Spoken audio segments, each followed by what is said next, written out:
Do you know your medicine? Weed Maps and SC Laboratories bring you an educational series on the science of clean and safe cannabis. Today's cannabinoid profile is on cannabidiol.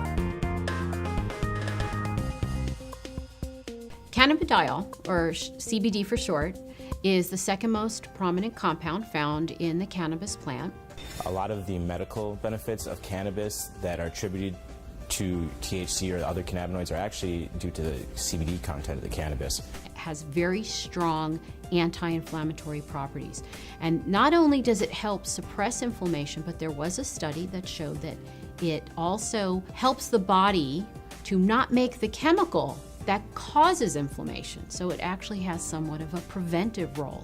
Cannabidiol has also been found to have anticonvulsant properties in that it can reduce the seizure threshold for a number of patients. I've had my own patients who have said that once they started using CBD-rich strains, they have found that they have had less episodes of their seizures. CBD is synthesized in the plant through the same pathways as THC, CBC. It starts out as geranyl pyrophosphate and aliphtolic acid.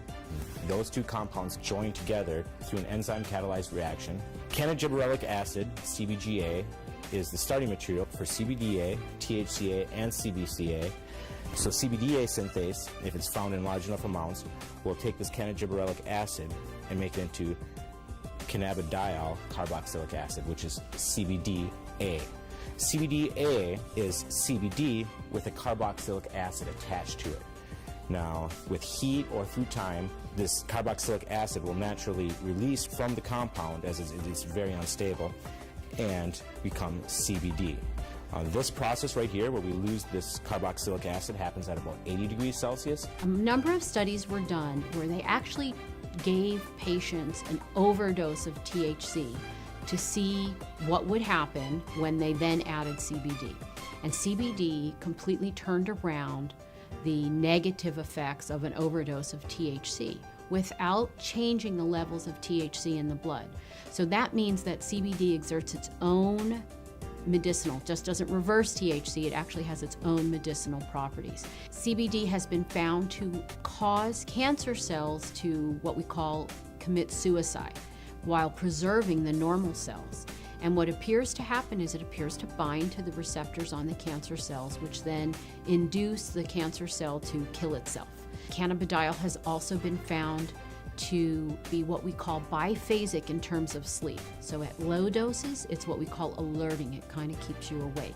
At higher doses, it can be very sedating and cause you to sleep. But what's nice about that is you can control whether or not you are alert or you're feeling tired. When I started testing cannabis about 2 or 3 years ago, we saw virtually no high CBD plants. Almost every plant we tested was high in THC, anywhere from 10% to 20% THC, with some outliers on either end.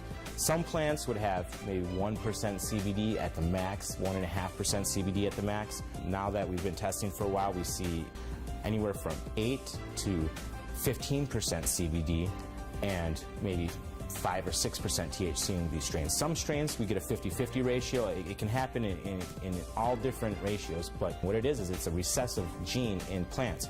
So we have breeders have to actively go and try and breed this back into these plants and find these high THC plants that might have that high CBD gene locked away and breed them together and see what they find. And really the only way you can know if it's high CBDA is to test it. With testing and growers or breeders having access to that knowledge base, we see them coming back and reversing some of the trends of the last 30, 40, 50 years and breeding the CBD back into the plants. Now, there have been a number of studies that have looked at cannabidiol, CBD, exerting a protective property to damaged neurons.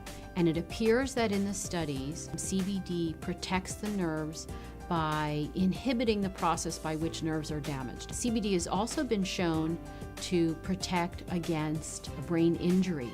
When patients or lab animals have had a brain injury, CBD appears to protect the brain from damage that occurred to the nerve cells. The studies have shown that it can actually fight MRSA, which is methicillin-resistant Staph aureus, a notorious bug that is resistant to a number of antibiotics. A topical application of cannabis was able to fight the infection, and the MRSA was eradicated from that infection site. SC Labs tests for CBD with a high-performance liquid chromatograph, also known as an HPLC. There's two different ways you can test for cannabinoids. It's either with an HPLC or with a GC. If you hear of someone testing with other methods, it's probably not a scientifically validated method. But the problem with the GC is that the GC uses heat to test for these cannabinoids. And as I said earlier, all the acidic cannabinoids are very sensitive to heat. So the GC can give you no information about the acidic cannabinoids. It can only tell you about the non-acidic cannabinoids. The heat is decomposing these compounds. It's definitely decarboxylating all of them. And you're trying to measure it as these compounds are in a state of flux. And that's just, it's kind of fuzzy. So we use the HPLC because it keeps the cannabinoids in their natural state. They're in their liquid state. There's no alteration. There's no heat or anything like that happening. And so we get a much more accurate and a much more realistic picture of what's actually in the sample that we're testing.